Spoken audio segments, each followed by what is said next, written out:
هل توقفت يوما عن التفكير بأن المنتجات التي تستهلكها كيف صنعت بالفعل؟ على سبيل المثال، تصنع مثلجات الآيس كريم البسيطة عندما تصنع من الكريمة، السكر والحليب، ويمكن في بعض الحالات حتى أنها تحتوي على البيض.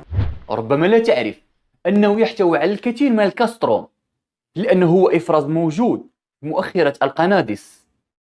إذا فهمتني، فإن هذا الإفراز يستخدم لمقاومة فراء الحيوان، ومع المقادير الأخرى يعمل على إعطاء الرائحة الطبيعية للفانيلا وغيرها من المنتجات مثل العطور.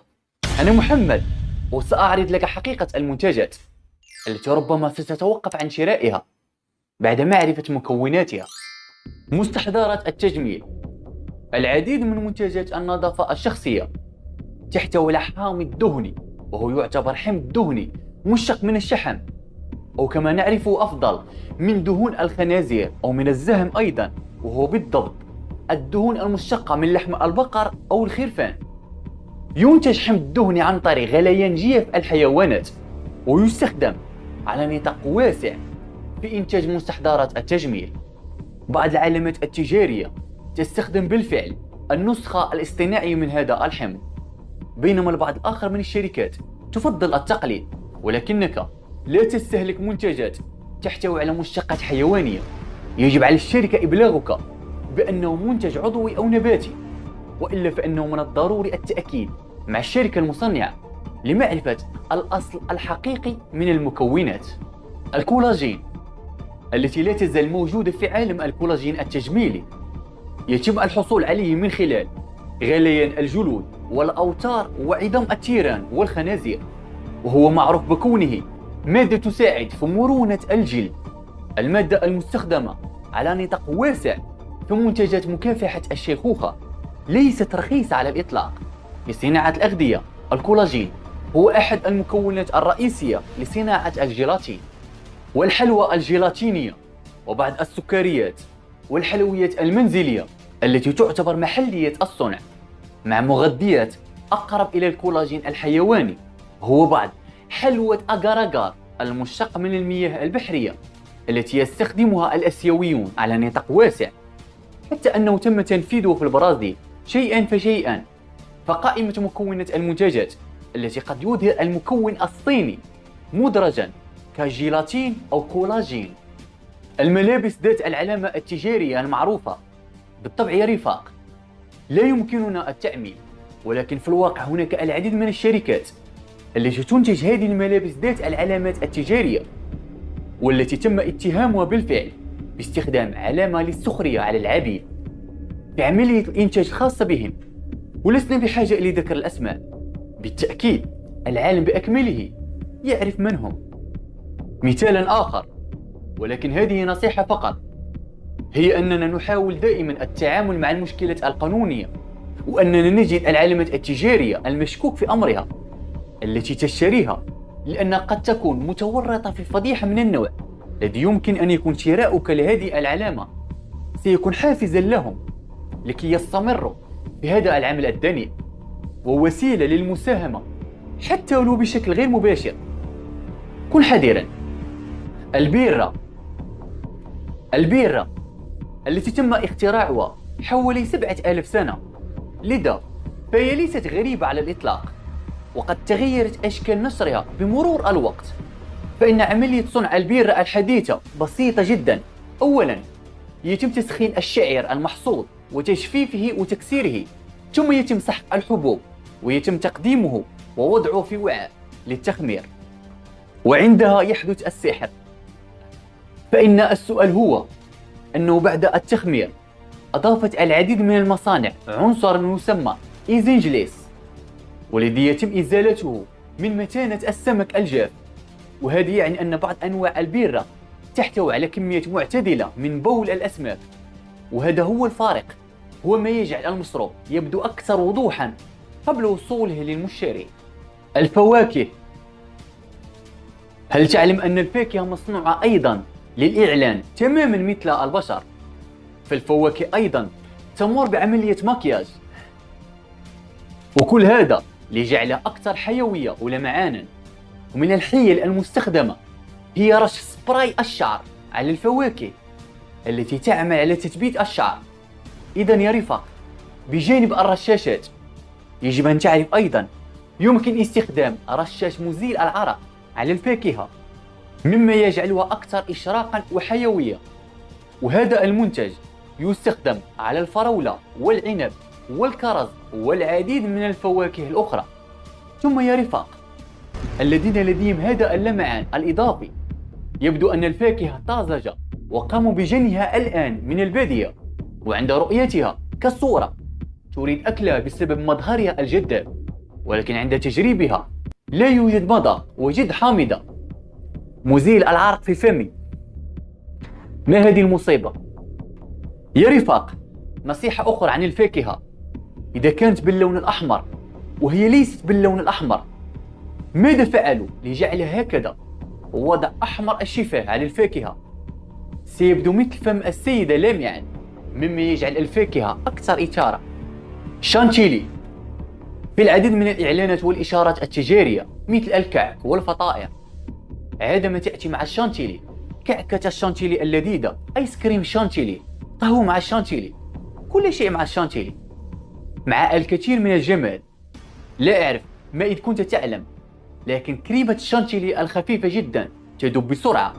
لذلك عندما يتعلق الأمر بالإعلان فسيكون ذلك مشكلة، لأنك عندما تقوم بوضع الشانتيلي بعد ثانيتين سيذوب، وعندها سيفقد مظهره الجذاب. إذن ما الذي يستخدمونه ليجعل الشانتيلي يبدو هكذا؟ وإذا تم تغيير الشانتيلي فهو ليس كريمة الشانتيلي، وحتى لا يذوب الشانتيلي مع كل الإضاءة والحرارة الموجودة في الاستوديو. في بعض الأحيان يا رفاق يتم استبدال كريمة الشانتيلي بمنتج آخر يبدو أنه قد يكون خادعا، لكنك لا يمكنك أن تأكل هذا المنتج. في هذه الحالة سيكون كريم الحلاقة الذي يحتوي على تشابه كبير مع كريمة الشانتيلي. يبدو كأنه يثيرني لكي أجربه مثل الشانتيلي الحقيقي. العديد من كريمات الحلاقة اليوم مصنوعة لتدوم لفترة أطول. هناك البعض الذي يقاوم الماء. عندما تريد حلق لحيتك أثناء الاستحمام وتقوم بوضعه، لذلك يمكن أن يرتاح كريم الحلاقة الموجود أعلى الكعكة بسهولة، وسيبقى هناك لفترة طويلة. وهناك دائما مع مظهره الجميل سيكون مذاقه رائع، أليس كذلك؟ لذلك بالإضافة إلى عدم ذوبانه فهو أكثر تناسقا بشكل صحيح، وله مظهر أجمل من كريمة الشانتيلي.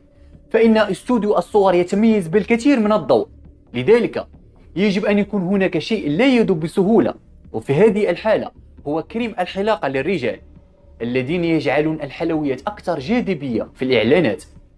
لأننا نخبرك بسر كريمة الشانتيلي وحقيقتها. الدجاج المشوي. أنت تعلم أن تلك الدجاجات المشويات التي تبتهج عند رؤيتها ولعابك يسيل لكي تأكلها. ربما سأقوم بوقف تسجيل هذه الحلقة وسأذهب بسرعة لكي أشتري دجاجة مشوية لي. وإذ كانت تلك الدجاجات الموجودات في الإعلانات يتألقون ويثيرون شهية الجميع حسب مظهرهم، طعمهم سيكون لذيذ جدا. أنا مستعد لأكلهم. في الواقع فإن معظم هذه الدجاجات أثناء عملية الإعلان لا تمر حتى عبر الفرن، فهي لا تزال بدون طهي. ثم جعل الدجاج المشوي مع كل هذا الجمال والمنظر الذهبي المقرمش. لهذا قرروا بدهن الدجاج برشاش الإسمرار الذي نحتاجه لتسمير جسمنا في البحر. يا رفاق، وهناك أيضا خلطة أخرى يقومون بها، هي خلطة الصبغة والسكر والمنظفات. بهذه الخلطة السحرية سترى مثل التوابل التي نقوم بوضعها على الدجاج، لن تلاحظ الفرق.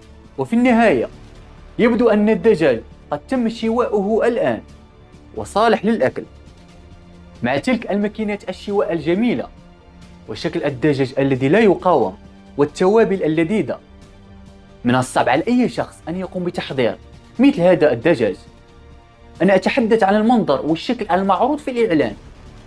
بطبيعة الحال يا رفاق، لا أحد لديه الشجاعة أكل هذا الدجاج المغشوش مع رشاش الإسمرار، الصباغة، منظفات، الكولا.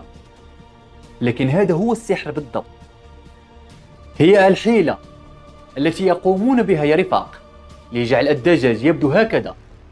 هل تعتقد أن مذاقه سيكون مثل الدجاج التي تحضره أمك؟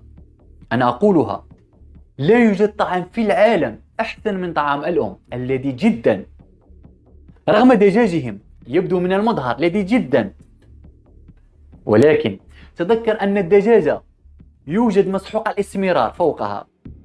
بيتزا، أوف،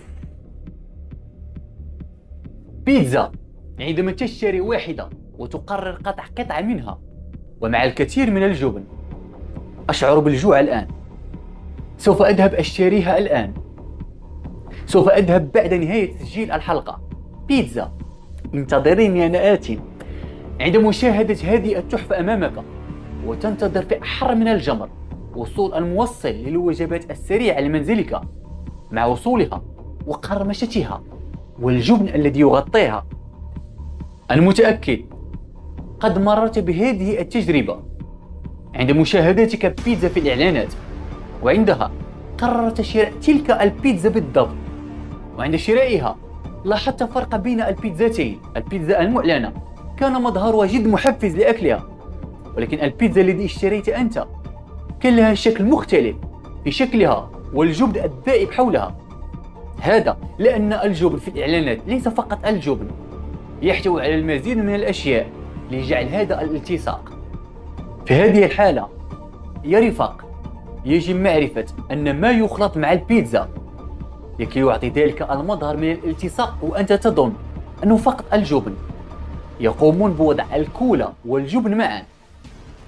يقومون العديد من المعلنين بإذابة مزيج الجبن مع الكولا البيضاء، ثم وضع هذا الخليط على البيتزا.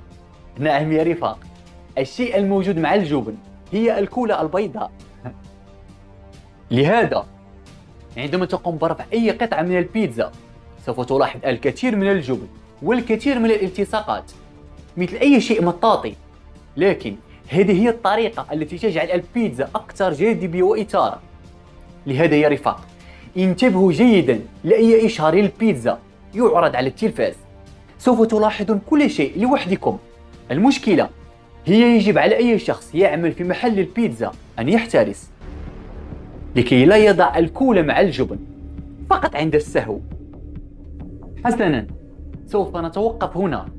لقد علمت بالفعل عن هذه الأسرار الصغيرة المخبأة عن الأطعمة التي يمكننا اعتبارها شائعة جدا. فأنت تعرف المنتجات الأخرى التي يجب أن تكون في هذه القائمة. الآن دورك لكي تكتب تعليقك وتقول لنا عن الأطعمة التي يجب أن نتحدث عنها في قادم فيديوهاتنا. لا تنسى وضع لايك للفيديو واغتنم الفرصة لمشاركة هذه الأشياء المثيرة للفضول مع أصدقائك. وداعا يا رفاق.